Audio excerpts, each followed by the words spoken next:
I got so much motherfucking design on right now.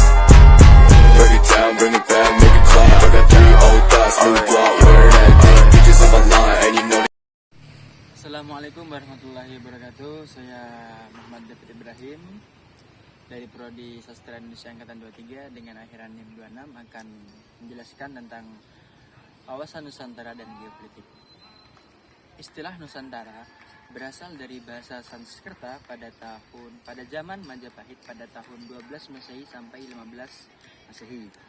Dari kata Nusa yang berarti pulau atau wilayah dan Antara yang berarti luar atau seberang. Yang pada zaman itu dalam kekuasaan Majapahit.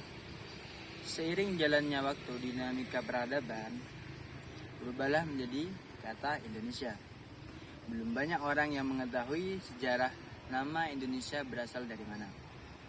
Saya akan menjelaskan.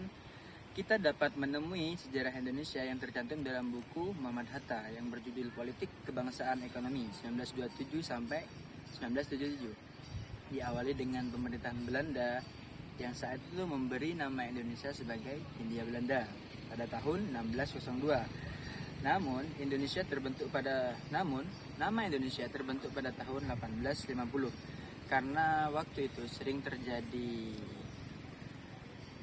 pertukaran, masyarakat Belanda sering tertukar dalam menentukan wilayah. Maka dari itu, orang Belanda, tokoh Belanda yang bernama R mengusulkan dua nama, Indonesia dan Melayunesia.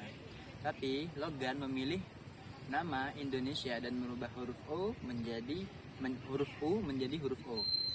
Baik, lanjut ke wawasan Nusantara.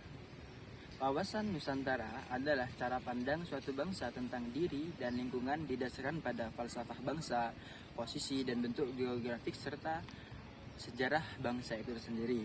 Wawasan Nusantara, cara pandang suatu bangsa tentang diri dan lingkungan sekitarnya. Lanjut, perbandingan geopolitik Barat dan Indonesia.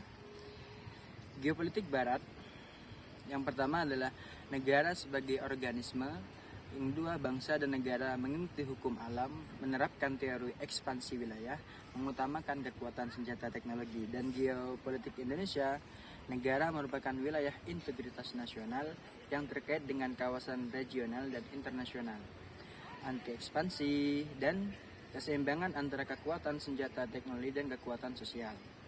Lanjut ke kelebihan dan kekurangan adanya wilayah NKRI di Indonesia. Apa sih kelebihan dan kekurangannya? Kelebihan adanya wilayah NKRI di Indonesia itu yang pertama, strategis di jalur perdagangan dunia. Yang kedua, kekayaan alam melimpah dan aneka ragam. Yang ketiga, kekayaan dan keindahan laut yang luas dan lain-lain. Namun tidak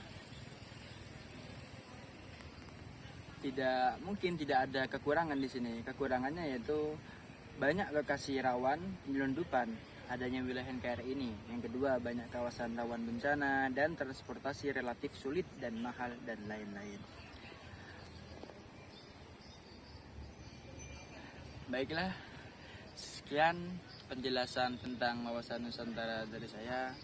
Kurang lebihnya mohon maaf. Wassalamualaikum warahmatullahi wabarakatuh.